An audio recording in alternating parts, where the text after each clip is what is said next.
Nabi SAW menyebut i'mal lidunyaka biqadri muqamika fiha. Beramallah untuk dunia kamu sekadar mana engkau hidup di dalam. Maknanya kita nak buat amalan untuk dunia, cari makan, kumpul duit, penuhkan perut kita, kemudian hiaskan rumah kita.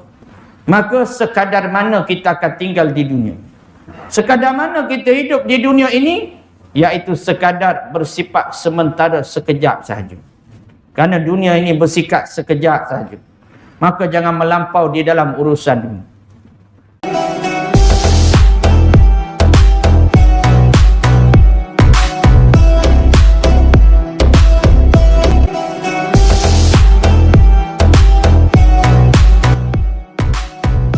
Assalamualaikum warahmatullahi wabarakatuh. Kitab Al-Fatihah. A'udzubillahi minasyaitonir rajim. Bismillahirrahmanirrahim. Alhamdulillahi rabbil alamin, arrahmanir rahim, maliki yaumiddin. Iyyaka na'budu wa iyyaka nasta'in. Ihdinas siratal mustaqim. Siratal ladzina an'amta 'alaihim ghairil maghdubi 'alaihim waladdallin. Amin. Alhamdulillahi rabbil alamin. Alhamdulillah bi ni'matihi tatimmus shalihat. Asyhadu an la ilaha illallah wahdahu la syarika lah. Wa anna sayyidana Muhammadan 'abduhu wa rasuluh. Allahumma salli wa sallim wa barik ala habibina wa syafi'ina wa dhukrina wa qudwatina wa uswatina Muhammad rasulil ummah wa ala alihi wa ashabihi wa man tabi'ahum bi ihsanin ila yaumiddin. Allahumma nas'aluka 'ilman nafi'a wa rizqan wasi'a wa shifaa'an min kulli da' wa 'amalan mutaqabbala. Allahumma rabbi zidna 'ilma warzuqna fahma, la hawla wa la quwwata illa billahil 'aliyyil 'azim. Amma ba'd. Muslimin dan muslimat sidang jemaah yang dirahmati oleh Allah, kita menyambung pada pengajian kitab Ayyuhal Walad, titipan nasihat Imam Hujjatul Islam Imam Ghazali rahimahullahu ta'ala. Semoga Allah ta'ala memberkatinya serta kita mendapat barakah dan manfaat daripada nasihatnya yang mulia ini, insya-Allah. Amin ya rabbal alamin. Kita menyambung pada nasihat yang ke-14, berkisar tentang wasiat Imam Ash-Shibli rahimahullahu ta'ala. Qala mu'allif rahimahullahu ta'ala, wahai anakku yang tercinta. Adalah dihikayatkan bahawa Imam Ash-Shibli rahimahullahu ta'ala telah berkhadam kepada 400 orang guru. Dan beliau juga berkata, aku telah membaca 4,000 buah hadis. Kemudian aku pilih daripada bilangan itu sebuah hadis yang benar-benar aku amalkan akan dia, dan aku tinggalkan yang lain daripadanya. Kerana aku telah memperhatikan hadis yang aku pilih ini, dan aku telah mendapati di dalamnya ada keselamatanku dan kesejahteraanku, dan telah terkandung di dalamnya segala ilmu awalin dan ilmu akhirin. Maka aku merasa cukup dengan berpegang teguh dengannya. Hadis itu ialah sebuah hadis yang diwasiatkan oleh Rasulullah sallallahu alaihi wasallam kepada salah seorang sahabatnya.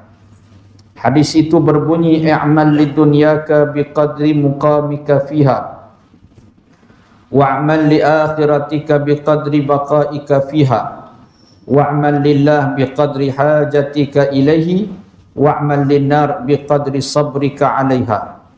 Artinya, bekerjalah untuk duniamu sekadar mana engkau akan tinggal di dalamnya, dan beramallah untuk akhiratmu sekadar mana engkau akan berada di sana, dan beramallah kerana Allah Subhanahu wa ta'ala sekadar mana engkau berhajat kepadanya, dan buatlah amalan yang akan memasukkan engkau ke dalam api neraka sekadar mana engkau sabar menahan siksaannya. Wahai anakku yang tercinta, apabila engkau mengetahui hadis ini, maka sebenarnya engkau sudah tidak perlu lagi kepada ilmu yang banyak. Muslimin dan muslimat yang dirahmati oleh Allah Subhanahu wa ta'ala, nasihat yang ke-14 berkisar tentang kisah Imam Ash-Shibli rahimahullahu ta'ala, ataupun nama sebenarnya dikenali sebagai Syekh Abu Bakar Ibn Dulaf Ibn Jahdar, yang mana beliau dikenali sebagai ulama yang banyak menghabiskan waktu dengan berkhidmat dengan guru-guru yang begitu banyak, iaitu pada zamannya, dan banyak mengabdikan diri pada Allah Subhanahu wa ta'ala. Sehingga dikatakan Imam Ash-Shibli ini berkhidmat sehingga 400 orang guru. Menjadi satu kebiasaan ulama-ulama, bahkan satu kewajipan untuk mendapatkan keberkatan ilmu, iaitu dengan cara mereka melakukan khidmat kepada guru mereka. Kerana dengan asbab guru mereka dapat mengenal Allah Subhanahu wa ta'ala. Asbab guru maka mereka dapat menambahkan amal-amal ketakwaan kepada Allah Subhanahu wa ta'ala. Dengan asbab guru mereka dapat mengenal dosa dan pahala. Maka dengan sebab itu menjadi kewajipan ulama-ulama terdahulu ada di dalam silibus ilmu mereka, iaitu budaya khidmat. Yang hari ini khidmat sudah mula hilang di dalam diri pelajar. Budaya khidmat ini sudah mula terhakis di dalam diri pondok-pondok, di dalam sekolah-sekolah, sehingga semakin lama semakin hilang budaya khidmat tersebut. Jadi ada pun hanya beberapa tempat hari ini masih lagi ada mengamalkan budaya khidmat ini. Dan beberapa pesantren-pesantren, kalau banyaknya di sebelah Indonesia, kita akan melihat betapa budaya khidmat ini masih lagi ada. Tempat kita pun ada, tengok sebahagian-sebahagian tempat ada yang mereka masih lagi mengekalkan ataupun menekankan tentang keberkatan dengan adanya khidmat. Sehingga ada satu pondok pesantren ni, kalau di sebelah Indonesia ni, dia siap ada satu perkara wajib bagi setiap pelajar yang dah habis silibus ini, maka mereka ada satu yang mereka kena buat yang dinamakan sebagai pengabdian dia kepada pihak madrasah ataupun pihak pesantren. Kalau tapak kita panggil praktikal. Adanya praktikum, adanya praktikal. Tapi tempat dia orang ni budaya yang dinamakan sebagai pengabdian. Pengabdian ni maknanya mereka khidmat betul untuk madrasah. Tanpa dibayar gaji, tanpa dibayar allowance, hanya diberikan makanan yang secukup dengan duit-duit yang secukupnya sahaja.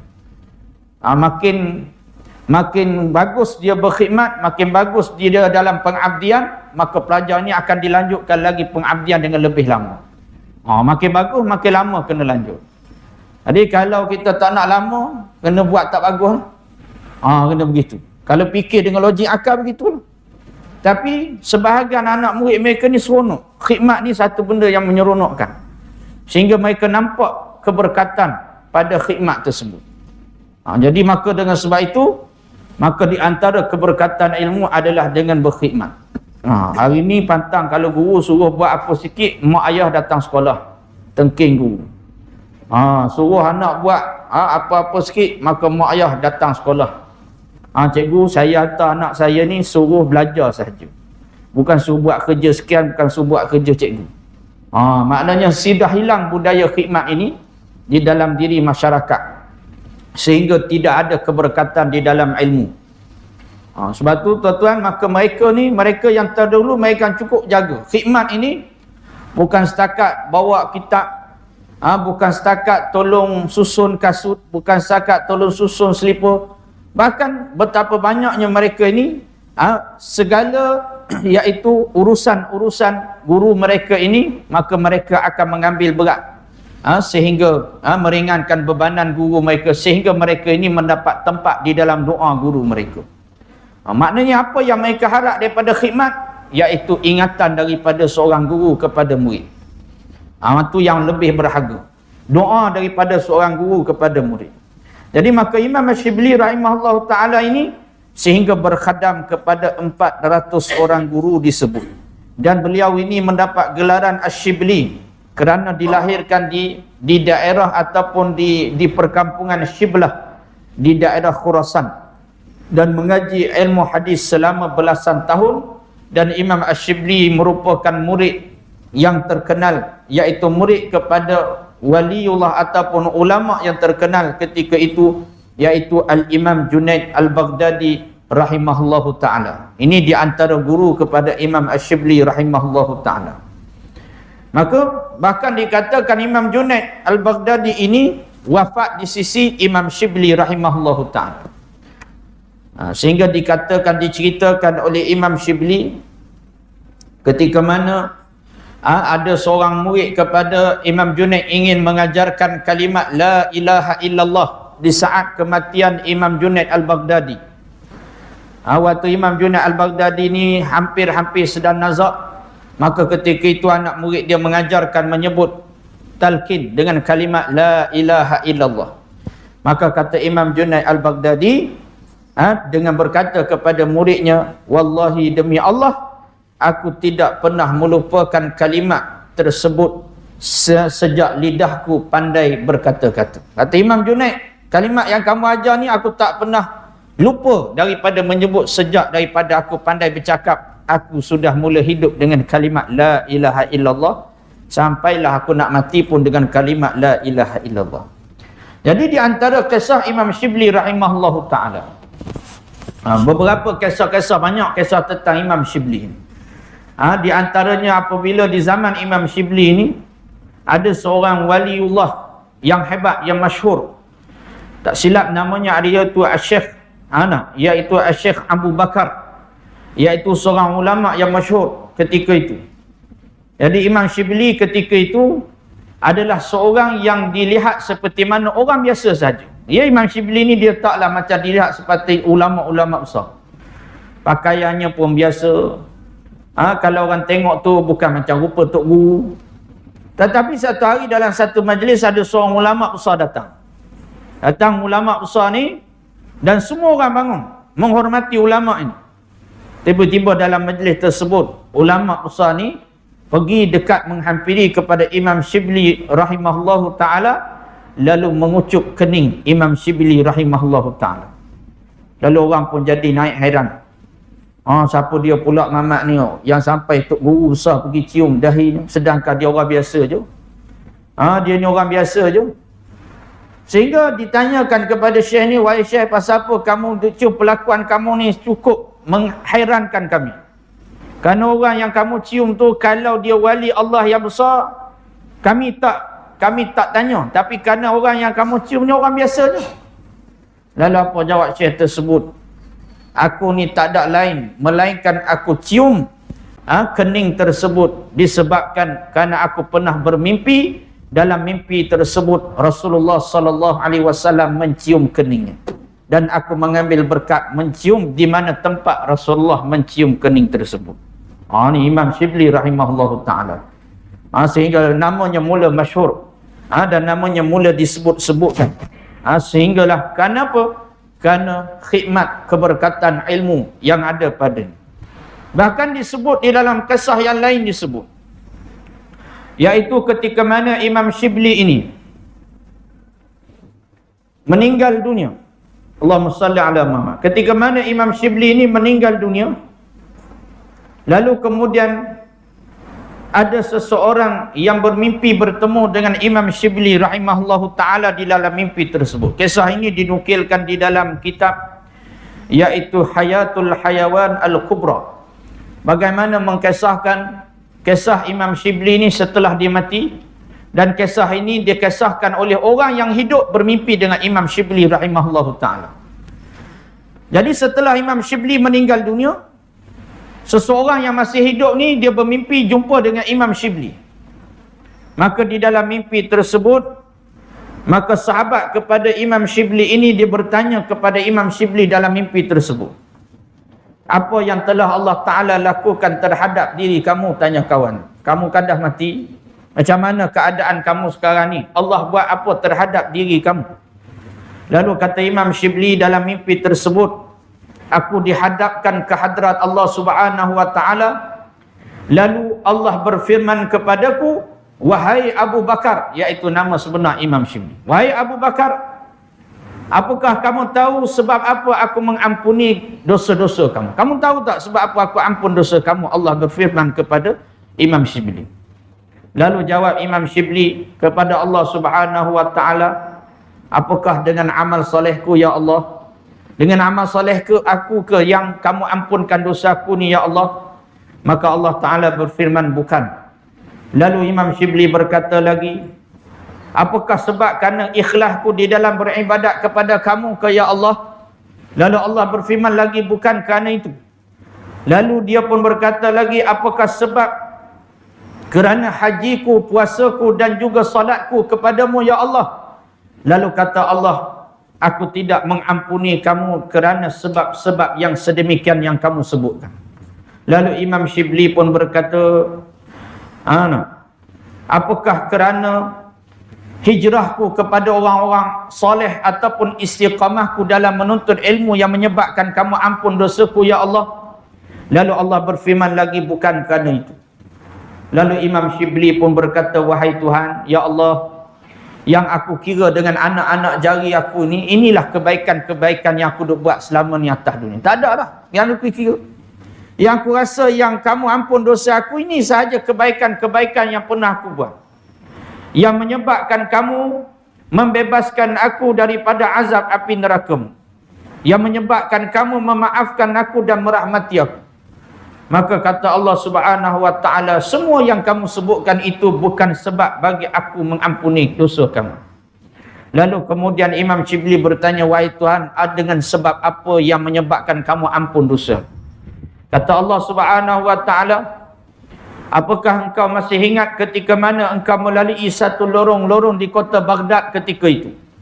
Lalu kamu terserempak dengan seekor anak kucing yang melompat-lompat daripada satu tempat ke satu tempat kerana mencari tempat persembunyian untuk bersembunyi daripada kesejukan. Lalu kamu ambil kucing tersebut, kamu masukkan ke dalam kantung kulit kamu. Kamu lindung kucing tersebut yang kesejukan tadi dengan kamu ambil kucing tersebut. Lalu kamu ingat ke peristiwa tersebut. Lalu kata Imam Shibli, wahai Tuhan, ya aku ingat. Maka kata Allah Subhanahu wa Ta'ala, dengan sebab rahmat kasihan belasmu terhadap kucing betina itu, maka aku mengasihi kamu dan aku mengampunkan dosa kamu. Allah. Nah, ini kisah bagaimana ada orang yang Allah ampun dosa kerana asbab buat baik pada kucing. Ini di antara kisah yang berlaku kepada Imam Shibli rahimahullah ta'ala. Lepas tu kita jangan dok buat jangan berlaku khianat kepada binatang. Berlaku ihsanlah kepada binatang. Walaupun sekadar binatang yang kita nak makan. Kita dituntut untuk berlaku ihsan ni bukan setakat binatang yang kita tak boleh makan, hatta juga kepada binatang yang kita boleh makan. Berlaku ihsan ketika mana menyembelih haiwan. Tajamkan pisau, cepatkan penyembelihan, jangan diseksa haiwan tersebut. Ni kadang-kadang sampai tercekik haiwan tersebut. Kan pernah viral, tercekik haiwan ni, tidak berlaku ihsan terhadap binatang.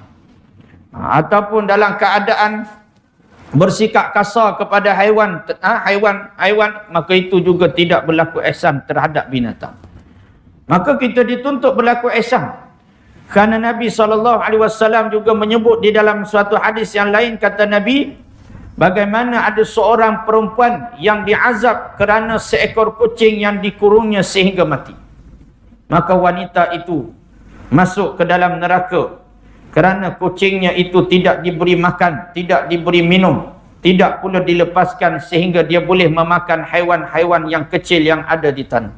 Disebut dalam hadis riwayat Bukhari dan hadis riwayat Muslim, hadis sahih, yang menceritakan ada perempuan yang Allah Ta'ala masukkan dalam neraka asbab kerana khianat kepada binatang, buat zalim kepada binatang.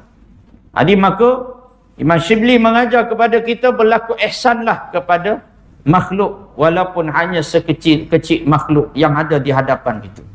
Kita tak suka pada kucing, itu hal lain, tetapi jangan kita buat aniaya pada kucing. Ada orang tak suka kucing, tapi dia tak tergamak melihat kucing dizalimi. Ada begitu. Jadi maka dengan sebab itu ada orang suka kucing, tapi kalau kucing orang berak rumah dia, dia buat zalim. Ada juga jenis macam tu. Kalau kat taman saya sampai masuk dalam grup WhatsApp, dia racun kucing tu sampai mampus tuan-tuan. Sebab apa? Kucing orang ni selalu duduk berak rumah. Dia beri makan racun, mati kucing. Ini berlaku kat taman saya, kat Shah Alam. Nak kata zalimnya orang. Dia tak suka pasal apa? Pasal kucing orang. Bukan kucing dia kata. Ini orang yang tak faham dengan tak faham dengan takdir Allah, tak faham dengan ujian Allah. Maka dia fikir diri dia sahaja, sehingga dia tak fikir bahawa adanya hisab, adanya Allah Ta'ala nak beri namanya pahala dan sebagainya. Lepas kita kalau Allah Ta'ala uji dengan binatang, mari berok kat rumah kita, sabarlah sekejap. Barangkali kita ni nak masuk syurga dengan sebab qiyamul tak ada. Nak masuk syurga dengan sebab puasa sunat pun tak ada. Yang wajib pun tak terganti lagi, walaupun dah nak masuk bulan puasa dah ni. Dah. Allah Ta'ala cari lagi nak masukkan kita dalam syurga ni dengan asbab sedekah. Sedekah pun terkadang tak ada masa juga. Dah. Jadi nak korek ni, amalan mana yang nak masukkan syurga? Tengok, ada satu amalan kita. Tiap kali kucing berak rumah kita, kita senyum sabar je kita. Rupanya amalan tu masuk kita dalam syurga. Amalan apa? Amalan taik kucing. Siapa dengan taik kucing? Kita tak tahu. Allah Ta'ala nak beri. Sebab kucing berak kat rumah kita bukan dia berpakat dengan tuan dia. Tak ada. Kalau dia berpakat dengan tuan dia, nak berak rumah tu sebab dia AJK masjid. Ataupun nak berak rumah ustaz tu. Ustaz tu banyak sangat cakap bab sabar dekat kuliah. Tak. Allah pilih. Dalam banyak-banyak rumah kat Mebah Sempat ni dipilih rumah kita. Syukurlah pada Allah. Kerana Allah Ta'ala nak beri pahala pada kita. Jadi sebab itu kalau kita fikir gitu, tak adanya kita nak buat aniaya pada binatang. Satu, kita kena anggap pahala cuci tahi najis binatang ni satu pahala yang lebih mahal daripada dunia dan segala isi. Kalau kita yakin seketul tahi kucing tu lebih mahal daripada RM1,000, Allah sujud syukur kita kalau tahi kucing ada rumah kita. Alhamdulillah, rezeki pula 1,000 hari ni. Kenapa? Kerana kita nampak yakin kita pada Allah. Ya.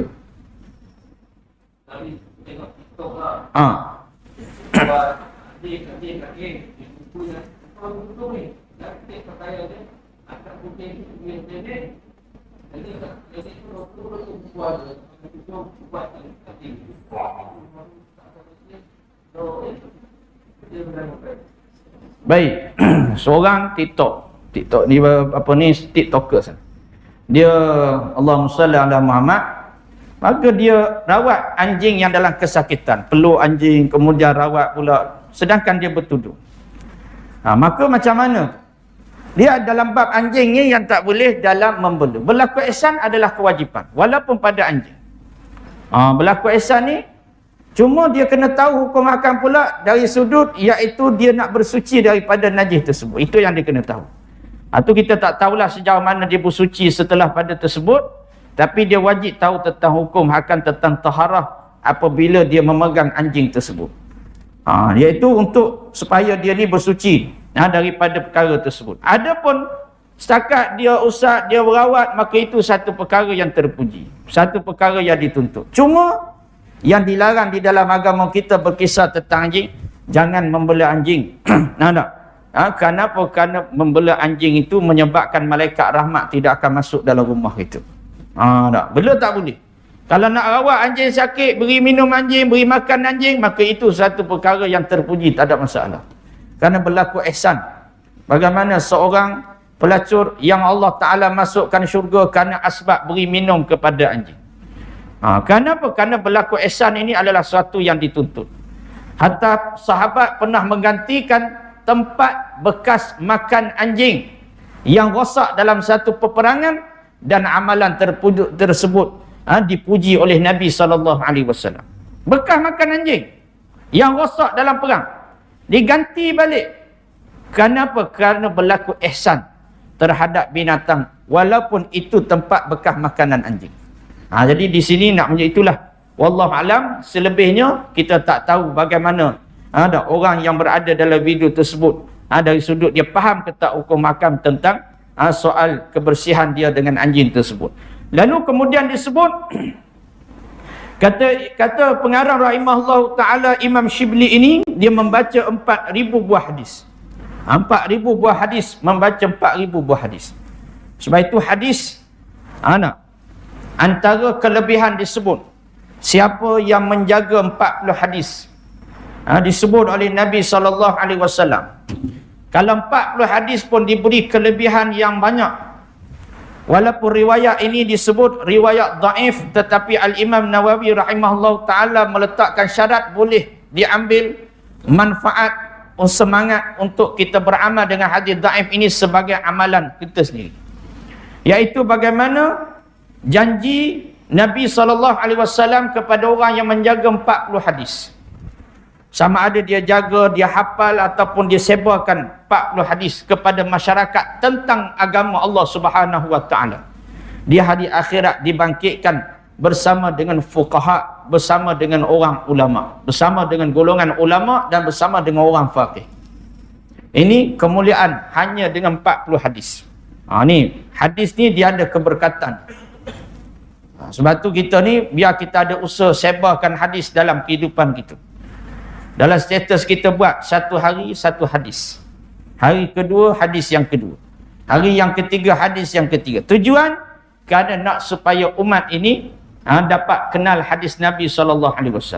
Adapun Imam Shibli 4,000 buah hadis. Baca 4,000 buah hadis. Kita ni di antara yang kita tekankan kita ni iaitu tak hafal hadis. Tapi antara yang ditekankan oleh guru antaranya menghafal hadis. Hafal hadis. Ada seorang budak saya jumpa daripada Yaman, dia hafal Sahih Bukhari, Sahih Muslim, dah jahannam.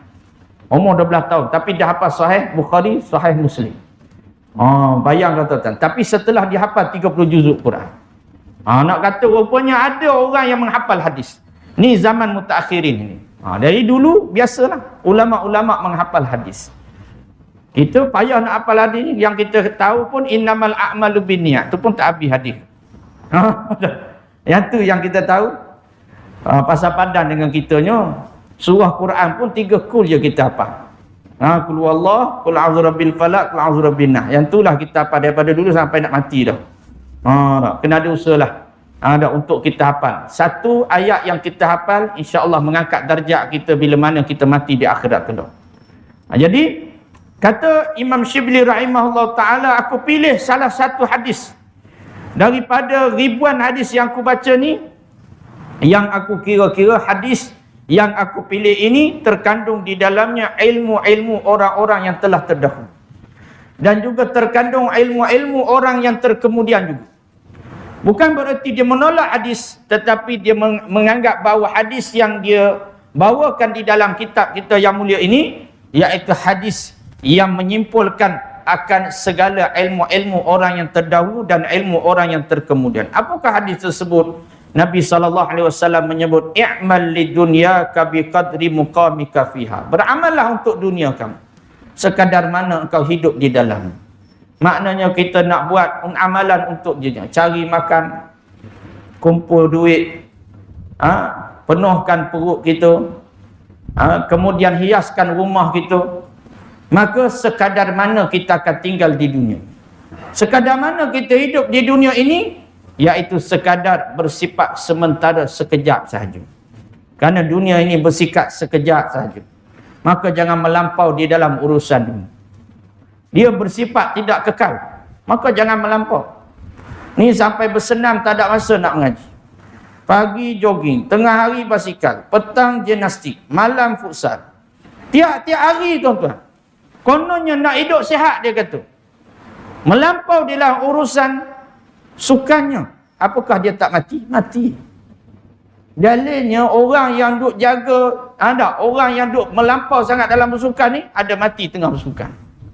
Sebut atlet mana tak mati? Beritahu pada saya. Siapa atlet tak mati? Saya berhenti mengajar, saya akan bersukan saja, kerja saja. Tak nak dah mengajar ni, bersukan.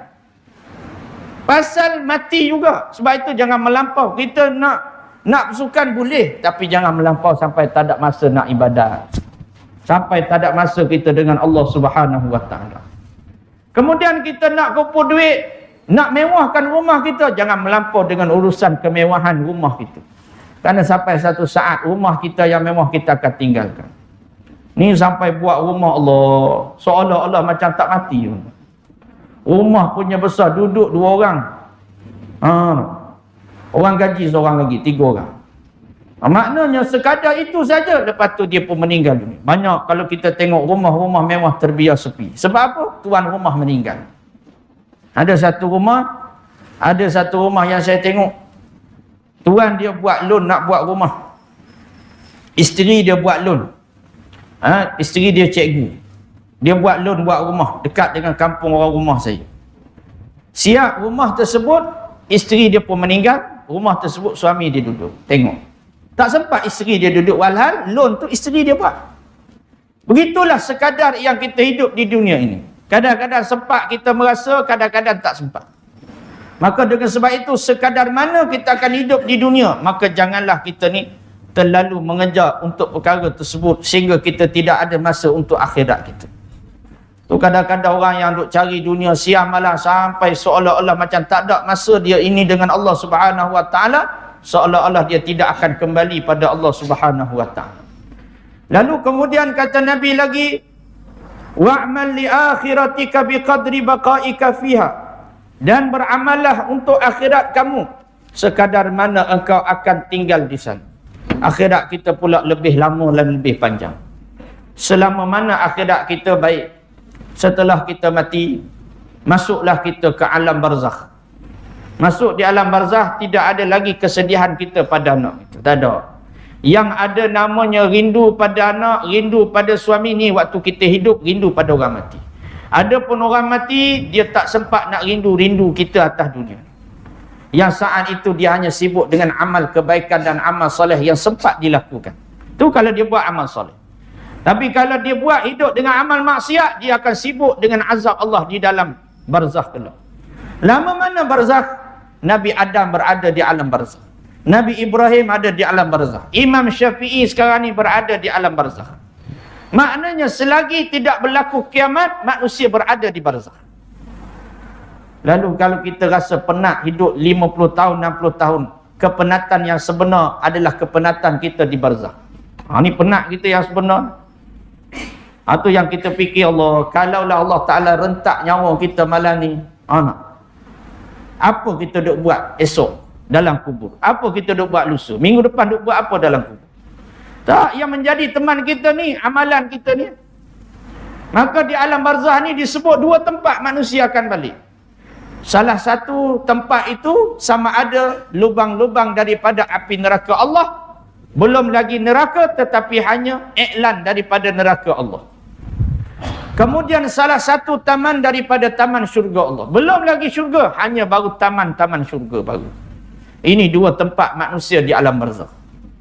Lama mana? Sampai kiamat. Bila kiamat? Wallahu'alam. Orang duduk ramal tentang kiamat ni lama dah. Dulu kata kiamat berlaku 2000, tahun 2000. Sampai tahun 2000 tak kiamat juga. Maka ada keluar pula 2002 akan kiamat. Tak kiamat juga 2002. Ramal pula 2012. Yang tukar ramal dulu mati sebelum berlaku kiamat. 2012 tak kiamat juga. Benda keluar pula 2022 akan berlaku kiamat. Ni terbaru pula 2032. Lama. Kita tak tahu bila berlaku kiamat. Ini urusan Allah Subhanahu Wa Taala. Barangkali 50 tahun lagi, barangkali 100 tahun lagi. Tak ada siapa yang boleh jamin bila berlaku kiamat. Dan tu selama itu kita duduk kat mana? Mati dalam kita. Duduk di alam barzakh. Lalu kemudian bangkit daripada alam barzakh, mahsyar, yang disebut lagi lama daripada barzakh, lagi lama daripada alam dunia. Mahsyar. Mahsyar ni duduk buat apa? Duduklah. Duduk memikirkan diri sendiri. Tak fikir orang lain, bertelanjang pula fikir diri sendiri ketika itu. Fikir amal baik, tak. Kata ulama, fikir amal maksiat yang takut-takut Allah tak ampun. Dia orang masalah ni, dia tak fikir perbuatan baik dia dah. Yang ketika itu, kata ulama, yang dia fikir apa amalan yang Allah Ta'ala tak ampun. Takutnya sampai tak fikir dah kebaikan yang dia buat. Macam kita lah. Bawa kereta, jumpa roadblock. Bila jumpa roadblock, kita tak fikir dah. Yang benda-benda yang kita betul dah buat ni, yang kita fikir salah kita apa? Nombor plate okey tak lagi? Kemudian fikir pula rotek mati ke hidup? Dia fikir salah je ketika mana dia jumpa roadblock. Dia tak fikir dengan yang benda-benda yang betul dah dia buat ni, tak fikir dah. Yang dia fikir salah apa dia buat? Maka begitulah orang yang ketika mana dia hadap di mahsyar, saat itu dia fikir, adalah dalam keadaan fikir bimbang diri sendiri pula dengan suasana yang panas. Kalau tidak mendapat naungan Allah, ketika itu terkeluar ucapan daripada hamba yang berdosa, ya Allah, humbankan kami ni terus ke dalam api neraka kamu ya Allah. Tak tahan, sungguh panas. Belum neraka lagi, baru panas mahsyar, dah tak tahan dah. Minta, ya Allah, humbankan aku ni terus dalam neraka. Tak apa, tak payah hisap-hisap dah ya Allah. Tak tahan sungguh. Walhan neraka berlipat kali ganda dahsyat daripada mahsyar. Lalu ketika itu dia buat apa? Cari ni macam mana nak mempercepatkan hisap di hadapan Allah. Cari waktu itulah mereka pun cari pakat pergi cari Nabi Adam AS. Siapa dia? Kita lah waktu tu. Cari Nabi Adam AS. Minta merayu pada Nabi Adam. Nabi Adam kata, hari ini tidak ada kemurkaan Allah lebih murka daripada hari ini. Allah Ta'ala lebih murka. Sepanjang maknanya kehidupan manusia ni tidak ada kemurkaan Allah melainkan pada hari tersebut. Kata Nabi Adam, aku takut kerana aku juga ada buat silap pada Allah Subhanahu Wa Ta'ala. Mintalah dengan Nabi lain. Pergi hadap Nabi Ibrahim, pergi hadap Nabi-Nabi yang lain. Satu tempoh yang panjang di antara Nabi dengan Nabi. Nak boleh kejumpa tuan-tuan, tempoh yang sangat lama. Jumpa Nabi Allah Muhammad yang terakhir, maka dapatlah syafaatul uzma, iaitu Rasulullah memberi syafaat untuk satu dunia termasuk zaman Nabi Adam sampailah umat zaman Nabi Muhammad yang terakhir mendapat syafaat, dipercepatkan, iaitu hari hisab. Sebab itulah tuan-tuan, lama ni baru hisab panggil pula seorang demi seorang disebut. Ketika itu sahabat tanya, ya Rasulullah, kalau nama sama ni, kita nak tahu macam mana nama kita kena panggil. Lebih kurang begitulah sahabat tanya. Kita pun mungkin kita tanya-tanya juga, nama Luqman saja ni berapa orang lah nama Luqman daripada zaman dulu sampai kiamat. Dah tu nak tahu nama mana yang kita panggil. Kalau kita atas dunia mudah nombor giliran. Kalau ni nama ni memang sama. Maka kata Nabi, nama yang dipanggil itu, dia tahu namanya dipanggil. Bila Allah Ta'ala panggil nama seseorang itu, dia tahu dah itu namanya untuk dia ke hadapan. Menghadap Allah Subhanahu Wa Ta'ala. Maknanya hadap pula, dihitung, dihisap, tayang satu persatu. Lepas nak hadap pula titian sirat. Nak hadap pula dengan syurga dan neraka yang tidak akan pernah tamat. Hanya kerana beberapa saat dan detik kita berada di dunia ini menentukan perjalanan yang panjang. Batu dunia ni sekejap je. Atau atas dunia ni siapa yang bazirkan umur tak mengaji, rugi. Siapa yang biarkan umur dia berlalu tanpa istighfar, rugi dia di hadapan Allah. Siapa dia yang biarkan usianya berlalu dalam keadaan tak pernah nak baiki ibadat dia, sempurnakan ibadat dia yang cacat, rugi dia di hadapan Allah.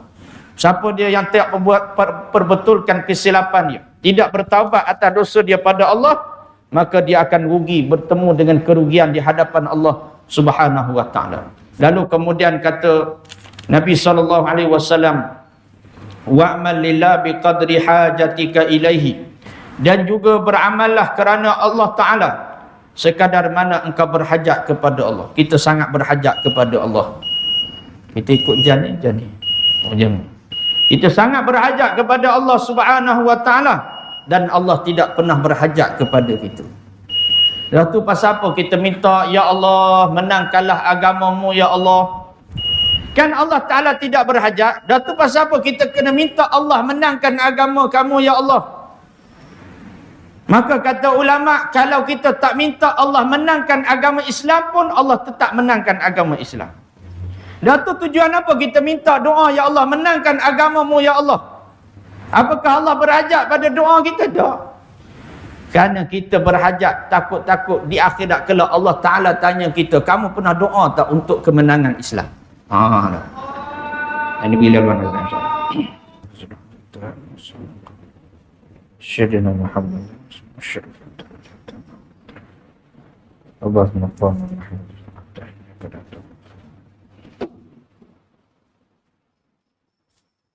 Bismillahirrahmanirrahim. Maka berbalik kepada doa, kita minta pada Allah, ya Allah, bantulah menangkanlah Islam ya Allah.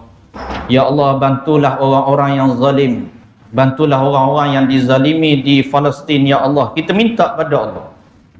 Apakah kita minta pada Allah itu bererti Allah berhajat pada doa kita? Tak. Kalau kita tak minta sekalipun, Allah tetap tolong orang yang dizalimi. Kerana itu, kerana Allah Ta'ala tidak pernah tidur dengan kezaliman yang dibuat oleh manusia. Bahkan kalau kita tak minta pun, ya Allah, penuhkan rumah-rumah kamu ni ya Allah. Kita tak minta pun, Allah Ta'ala tak berhajat, Allah boleh penuhkan kalau Allah Ta'ala nak. Dan tu pasal apa Allah Ta'ala suruh kita minta, berdoa, berusaha. Kerana Allah Ta'ala nak tengok sejauh mana usaha kita untuk mendapat reda daripada Allah Subhanahu Wa Ta'ala.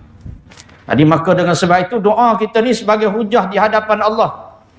Kalau Allah Ta'ala tanya kita di akhirat kelak, apa sumbangan kita pada umat Islam? Kurang-kurang kita kata, ya Allah, aku pernah berdoa kepada mereka siang dan malam, ya Allah. Nak tolong duit mungkin tak ada, yang boleh tolong doa pada Allah. Ni tak doa pun kedekut. Nampak duk benci pada Israel tu, membenci sungguh. Tapi orang minta sembahyang hajat pun balik awal. Minta sembahyang hajat balik awal. Mana usahanya? Sekadar nak suruh lapangkan masa 5 minit je untuk sembahyang hajat pun kamu tak boleh. Maka sekurang-kurang ada usaha. Kita duk buat tiap-tiap malam sembahyang hajat, ada setengah tempat buat sembahyang hajat, buat pula kunut nazilah. Sekurang-kurangnya ada usaha kita. Lalu kemudian bukan kerana Allah berhajat pada doa kita, tapi kita yang berhajat untuk menjadi hujah di hadapan Allah Subhanahu Wa Ta'ala. Dan tu Allah Ta'ala suruh infak pada jalan Allah. Allah miskin ke sampai kita kena infak pada jalan Allah? Tahu? Allah tak berhajat sikit pun, Allah tak berhajat pada harta kita. Allah perintah, ya ayyuhallazina amanu, wahai orang yang beriman. Allah Ta'ala perintah supaya berinfak dengan harta benda dan jiwa raga.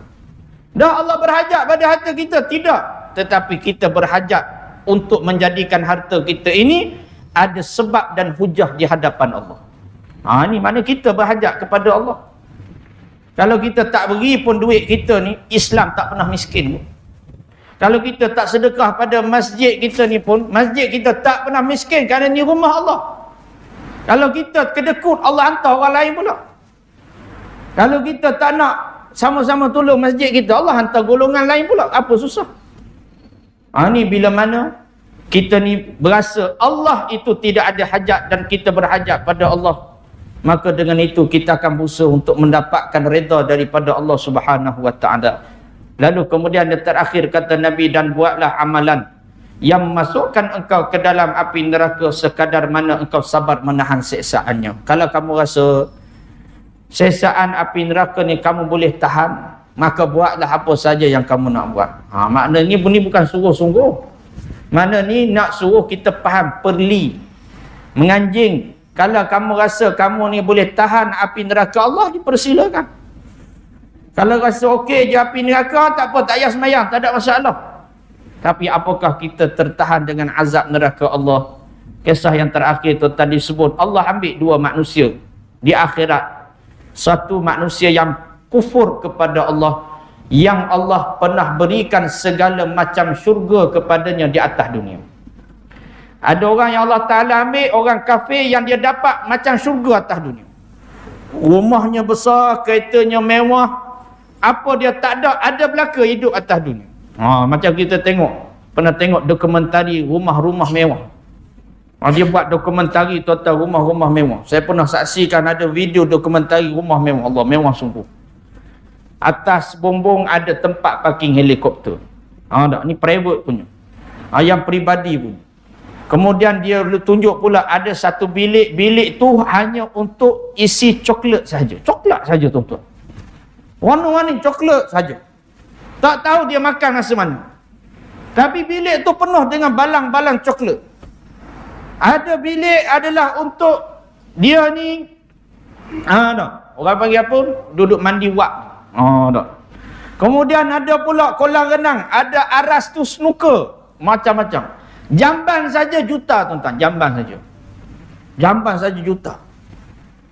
Jamban yang boleh tekan butang, yang keluar muzik. Kemudian ada jamban yang mahal tu dia tunjuk, iaitu boleh ikut kita nak senggeng belah mana punggung kita. Sungguh tuan-tuan, ni jamban yang mahal ni. Ada yang lagi mahal pun ada. Tapi ditunjuk ada jamban, mangkuk jamban tu dia boleh bergerak ikut keselesaan kita. Allah. Tak terfikir kita rupanya ada mangkuk jamban semewah itu. Ke korang sini ada buat mangkuk jamban je. Kalau ada tolong beritahu nak pergi ziarah juga. Tak, test. Tak. Rasa macam mana? Tuan-tuan, diambil manusia yang hidup semewah-mewah atas dunia. Allah Ta'ala ambil. Tapi dia kufur pada Allah. Lalu Allah celup dia sekejap dalam neraka, Allah angkat. Allah tanya satu. Pernah tak kamu merasa senang ketika mana hidup di dunia hari itu? Kata hamba ni, tidak pernah ya Allah, melainkan semuanya sakit-sakit, azab-azab belaka ya Allah. Maknanya, terlalu azab neraka Allah sampai lupa terus nikmat yang dia dapat. Sedangkan nikmat itu orang kagum tengok waktu hidup. Dia macam ni lah tuan-tuan.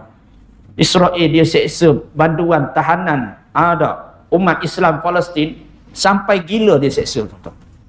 Sampai ada yang dilepaskan baru ni tak ingat mana mak, mana ahli keluarga dia, lupa terus. Mental kawan tu dibuat tuan-tuan kerana terlalu azab seksa di dalam tahanan sampai dia lupa terus ada apa yang berlaku dalam kehidupannya.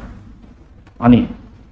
Begitulah azab Allah Ta'ala lagi dahsyat sampai hilang ingatan terus terhadap kenikmatan dunia yang puluhan tahun dia dapat. Lalu Allah ambil seorang mukmin yang bertakwa, yang hidup di atas dunia dengan sebangsa-bangsa hidup. Hidup daripada kecil miskin, kemudian pula bila besar ada anak, ada isteri, anak isteri pula mati. Kemudian pula hidup dalam keadaan sakit banyak, sakit melarat, terpaksa berhutang dengan orang, tak berhutang tak ada duit nak makan, nak bayar hutang, bila berhutang tak ada duit pula nak bayar hutang. Hidup dalam keadaan kesedihan, hidup dalam keadaan diuji selalu tuan-tuan, sampai mati dalam keadaan tak pernah sangka buruk pada Allah. Lalu Allah ambil dia, Allah celup dalam syurga sekejap sahaja. Allah angkat, Allah Ta'ala tanya, pernah kamu merasa susah di atas dunia hari itu? Jawab hamba Allah, tidak pernah ya Allah, melainkan nikmat-nikmat semuanya. Maknanya apa? Tenggelam segala kesusahan hidup kerana dengan nikmat syurga yang sekejap ni tuan-tuan. Jadi maka dengan sebab itu, sekadar mana kita rasa boleh tahan azab neraka Allah, dipersilakan derhaka pada Allah. Ada orang dia buat menganjing lagi, dia kata tak apalah, neraka bagi kat aku belaka, tak apa. Allah tuan. Dia kata dosa kamu aku pikul sekali, tak apa dia kata. Dia menganjing pula tuan-tuan. Allah. Dia boleh menganjing tentang dosa ni tuan-tuan, dahsyat orang. Kalau dia boleh perli tentang dosa pahala ni tuan-tuan, memang tak? Ini satu manusia ni dia nak cabar Allah Subhanahu Wa Ta'ala. Lepas tu kita takut tengok orang-orang bercakap tentang menganjing dengan amal-amal soleh. Baru ni ada seorang menganjing. Dia kata, kamu yang sembahyang sunat 2 rakaat sebelum subuh, dah kaya ke belum? Dia tanya. Tak? Menganjing tuan-tuan. Pasal apa? Pasal Allah beri dia kaya sikit je tuan-tuan. Bukan kaya macam Qarun, sikit je kayanya. Tapi dia punya sombong, dia boleh siap tanya pula, kamu yang sembahyang sunat dah kaya ke belum? Tuan-tuan. Maka dengan sebab itu kamu nak cabar siapa sebenarnya?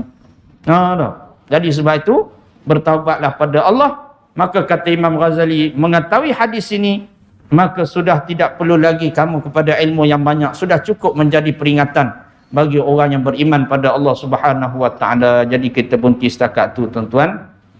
Nasihat yang ke-15 insya-Allah tentang wasiat Imam Hatim Al-Asam rahimahullahu ta'ala. InsyaAllah kita sambung pada tahun hadapan insyaAllah.